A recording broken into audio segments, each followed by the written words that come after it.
Involved with the New Apostolic Reformation justify learning prophecy by saying, what about the school of prophets in the Old Testament?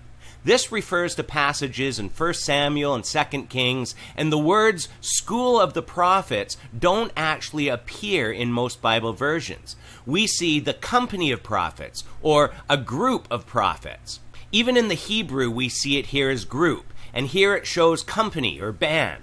So when you hear school, think of a school of fish, meaning a group, not a fish school. In other passages, we see people referred to as sons of the prophets, so there were elders in these groups. These were groups or communities of people that lived and worked together in service to God, and these communities were set up all over Israel and Judah. And even though there were elders, Scripture does not tell us that these prophets were learning how to prophesy. Number one, because prophecy is a gift. What gift is that? The gift of hearing God's voice clearly and proclaiming His truth. And if that's your gift, you are not going to be wrong because God is not going to allow His word to be incorrect. You either have that gift or you don't. And look here, when do they prophesy? When the Spirit of the Lord comes upon them. This isn't something you learn.